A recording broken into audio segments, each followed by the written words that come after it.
Hey everyone, Reed here with Big Strong Book, the author of Course of 1,000, now available on Amazon. And today we're going to be talking about The Tombs of Atuan by Ursula K. Guin. This is the second novel in Le Guin's Earthsea series, Earthsea cycle. I've heard it described by various titles. This is in a similar respect to A Wizard of Earthsea, the first book, something of a standalone, even though there are elements of this being a sequel to Wizard of Earthsea. The protagonist of the first book, Ged Sparrowhawk, he appears in this, but he is not the protagonist. He is not the focus of this tale. Now, for those of you who have seen the review that I did of Wizard of Earthsea from a few months back, you know that it was a book that I had never read before. Earthsea is often on the lists of kind of the greatest of fantasy series for children. I mean, not even like a YA series, just children's fantasy in the same regard of C.S. Lewis. The Chronicles of Narnia is probably one that it's compared to the closest, even though, of course, it is very different. Wizard of Earthsea blew me away. I could just see the story so clearly, so beautifully, and it was a simple story, but that was not a knock towards it. It's simplicity. It's the universal qualities that it had really lifted it up into something that I can only describe as otherworldly and sublime, which is, after all, what the best of fantasy does. It's supposed to be otherworldly and yet allow the human audience to learn a little more about ourselves. And I'll be honest, I didn't really have any doubts that the second book in the series would be anything less. I figured, if anything, it would be better. I would appreciate it more, and I think I did. This is another just wonderful, rich, and excellent book, again, that's in that kind of simple fireside way of telling the story, but that style does so well for it. And in the afterword to this book, Le Guin, she kind of takes a dig at what the fantasy genre has become. She says, I'll find it here just to get the exact quote from her.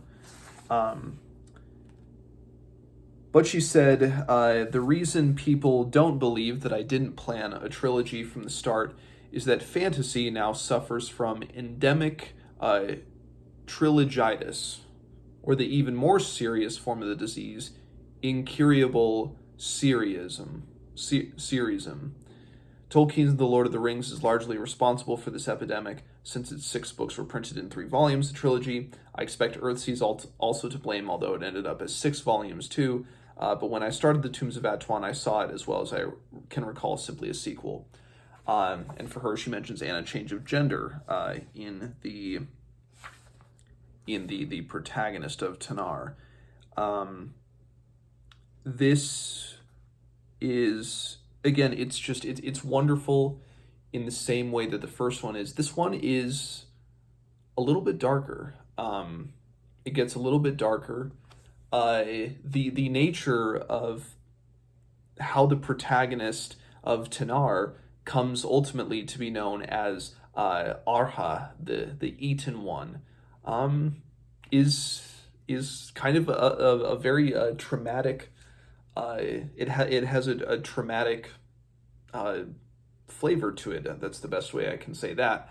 Tanar is a girl living with her family, like a young girl of about 5 years old, living with her family on the Kargish land of Atuan.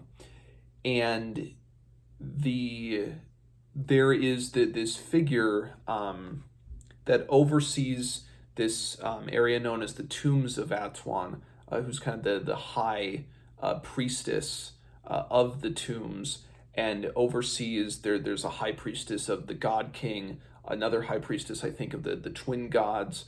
But this ultimate high priestess, it's similar to what we can relate to, perhaps, the Dalai Lama, where, for example, so in this book, the high priestess will die, and a search team goes out over this land to find a girl who was born, a child who was born in the same hour of the death of the former high priestess, and they will monitor, because for them this child is that high priestess reborn. Similar, the Dalai Lama is the Dalai Lama reincarnated. That's the idea.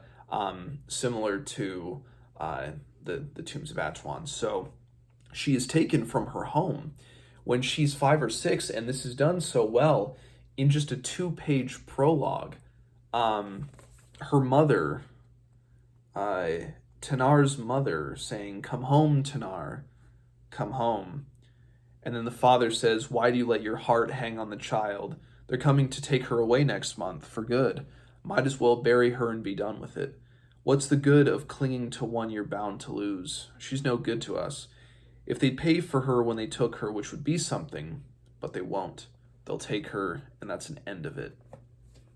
So a girl, just as her childhood is beginning, is taken from home and is put on this massive pedestal, that she ultimately comes into that level of responsibility and power when she's around the age of 15, which happens as we're closing in around a third of the way through the book. But she's placed at conflict immediately, I think, with the high priestess of the God King, known as Kossel. And she has this it is an institution dominated by women, but there are some men kind of in servant positions, and one servant that kind of aids her, an older servant who looks over her, is Menon. And so again, she's coming into the role of a high priestess of the Tombs of Atuan. The Tombs of Atuan, they're this big complex that's kind of or implied the base of power of these figures, these almost deific figures known as the Nameless Ones. And there's like a room of bones, and there are places where they keep prisoners in the tomb, but there are also fabled treasures in the tombs. There is this place called, which is such an evocative area, especially later on in the book, called the Painted Room, where there are almost these kinds of cave paintings on the wall. In these cave paintings, although they are devoid of life, they embody life. They seem to look at the individuals in the room and kind of burrow into their soul, which I just found very cool and fascinating. And it's hard, once you enter the tombs, it's hard to get out. It's very labyrinthine. It's of course extremely dark. And one day, as Tanar is kind of going through the tombs, she notices this man in the painted room with a staff of light, and it's Ged, Sparrowhawk, from the first book. And he has essentially come to steal one of the long fabled treasures of the tomb. And again, Tanar, who's known as Arha, she, from when she's a little child, has the core of her identity removed from her. She has to relinquish agency as a 5-year-old.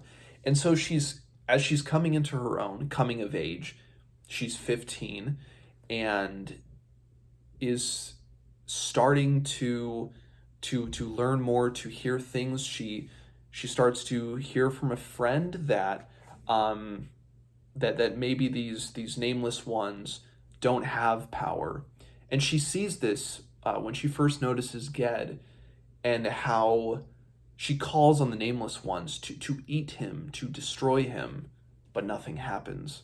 Um, and so while she's trying to figure out why this man has come, why he is going to steal this thing, essentially from her people, why this wizard has come, she's also having a crisis of faith and an identity a crisis of faith, an identity crisis, and as she starts to, as she kind of takes Ged prisoner and keeps him in the tombs and starts to interrogate him a little, she starts pining for an outside world that she is so curious about. And it's almost it's heartbreaking in a certain respect, seeing this kind of character who, again, as being propped up on such a high pedestal from such a young age, and just as she's trying to process the emotion of understanding that what she has been brought up to believe may be false, or at least a part of it might be false, but that her, again, it's like where her way of life, her belief system, but also starting to understand the types of things. And I don't want to spoil kind of where the big turning point is, and where it really brings it back to the first book. But again, this is just it's such a lovely novel with the same heart and passion of the first book. It is certainly the first book's equal, if maybe not a little bit better, I think, just because where there was the discovery of self in the first book, this is about a crisis of faith, of identity, of belief, of a crisis in your entire way of life. I think it amplifies the core struggles and conflicts of the first book. So it might be better. Of course, as with anything, only time will tell for me. Of course, this will not be the only time I read this. And my opinion of it, it will probably deepen as time goes on. Of course, the great thing about this is, every book in the Earthsea series is, for the most part, standalone. And I don't know if if we'll see Tanara again, but I can't wait for the rest of this series to unfold. It's kind of like I have this approach when I read Toni Morrison's books, for example, although that's too weird of a comparison. But with Toni Morrison's books, for example, even though I might want to in the moment, I can't just kind of go off and read a whole bunch of her books back to back to back, because it would just be too overwhelming. And I think that the works are better served really just letting the what you take away from that book, letting it marinate, letting it stew within you, letting it resonate fully before moving on. And that is something I think certainly for the Earthsea books is imperative. And again, I hope everybody reads this book. It's a very easy read. Again, it's a simple story, but because it applies the universals of the human condition in such a a wondrous and fantastic way. It's so approachable, and I mean, this isn't even, it's 180 pages. 180 pages. You could read it. You could read it in a couple days. This took me about 2 sittings within a day to just get through this and A Wizard of Earthsea again. Wonderful, wonderful books. That kind of covers everything from a spoiler-free perspective. I'll go just a little bit into spoilers, not greatly, but so spoilers from here on out. When Ged names her, that was almost something that I had forgotten from the first book, kind of the nature of names, and when he's kind of pursuing that spirit of death, finds its name to be himself, and that kind of darker aspect of himself that he was afraid of. You know, fear in general is something that I think is common in, it's common in every story, but very much so in children's stories. But I think it's still applied so well here, and how that is the turning point when he reaches into that, finds that name for her, and she sees her identity again. It's amazing. And then, oh my, I loved the ending of this, where she feels a need to atone, because when they're relating that story, and I remember this in the first book of the old man and the old woman, the siblings who were kind of banished on this island, and they don't know human speech. They've been so isolated, and she hears that story as they kind of part with the ring that is now made whole again, and she says, "I want that. I don't deserve, I don't deserve happiness. We brought down the tombs. It killed people. I had a hand in the deaths of individuals. So banish me to an island, kind of put me out there. I want to be by myself." And he says, "No. You can come. You don't it's kind of like the forgiveness, the embrace, the understanding of just saying it's okay, It's that she feels that remorse for herself, and almost that is the price she has to pay. That feeling of remorse, that is enough. That she need not suffer more. And then her whole future is ahead of her at the end of this. It's just remarkable.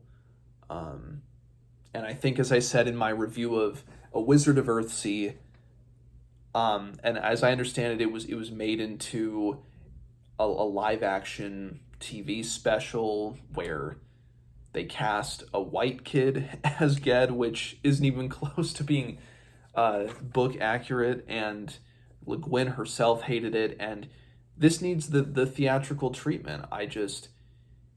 But not just the theatrical treatment, and treat it as kind of like a kid's fantasy movie. No, this, in the hands, I don't know in who, I can't think of a filmmaker off the top of my head who would be great for a story like this. Who knows, maybe Robert Eggers. That's kind of maybe that's a little out there, but somebody of that kind of temperament and sensibility. That's just like one of the first names that came to my head, but I think he could be good for something like this, that can just give it that the heart, but just the evocative imagery that can be conveyed through sparse or very basic prose, because this world is so rich, and it plays so well in the mind. I want these to be films, and to be given the proper treatment by a great filmmaker, because I really think they can. But who knows? And even if they never have that a proper film treatment, we've always got the books, so that's always the plus. So, Tombs of Atuan. If you have read it, let me know what you think, and as always, I will see you guys next time.